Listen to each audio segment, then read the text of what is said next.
Hello, selamat petang. PMB. Oh, ada apa-apa urusan yang boleh saya bantu ya? Dihubungkan ke departmen saya. Tak ada apa urusan? Tak ada apa-apa urusan? Ya.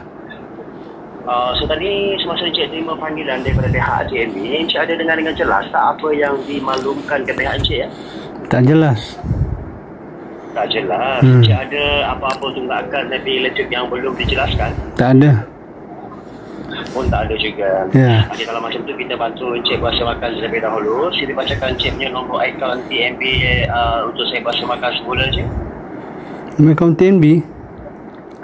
Ya, boleh bacakan Encik punya nombor akaun TNB untuk saya tolong saya maaf semula cek dekat sini. Oh, saya kat luar ni.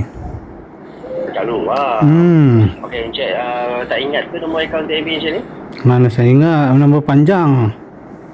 Okey, dia panjang tu ada 12 nombor je. Macam IC kita juga dia punya. Ya, betul lah itu. Okey, tak apa-apa. Okey, tak apa-apa. Kalau Ya. Encik tak ingat nombor akaun TNB ni, boleh saya tanya. Encik ada apa-apa property ke yang dia punya bil elektrik masih lagi tertunggak? Saya sebulan awal bayar. Mana ada tertunggak Kalau Encik kata Encik awal bayar buat pembayaran sebulan, so amount yang selalu Encik bayar berapa Encik? Sikit je, 300 je. Maksudnya sebulan tu memang Encik tahulah Encik punya elektrik 300 ya. Bacakan dulu Encik punya nombor akaun, Encik punya nama penuh dan juga nombor IC. Saya tolong saya maaf semula tentang perkara ni Encik. Nombor IC mana boleh bagi? So kalau tak ada nombor IC, bacakan nombor akaun TNB Encik lah untuk saya bahasa makan semula. Kalau Encik kata dengan pihak TNB Encik ada pembayaran awal sebulan, Saya dah cakap tadi kat luar. Mana ingat nombor ni TNB? Okey, bacakan nama penuh Encik kepada saya. Bacakan nama penuh Encik kepada saya. Ali bin Abu. Ali? Ya. Nombor IC tak boleh bacakan Encik? Nombor IC mana boleh bagi? Sekarang ni banyak scammer.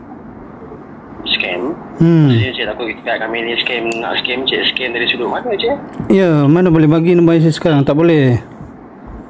Ni terpulang pada Encik sendiri lah. Kalau Encik tak boleh bacakan nombor IC Encik, sedangkan saya minta nombor akaun TNB pun Encik tak boleh bagi, apa lagi nombor IC Encik? Yalah, saya mana kenal Encik. Saya tak kenal Encik.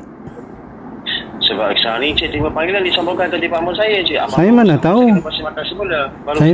Saya mana tahu. Kalau macam tu Encik pergi ke pejabat TNB sekarang berjumpa dengan saya. TNB mana? Bodoh, diletak.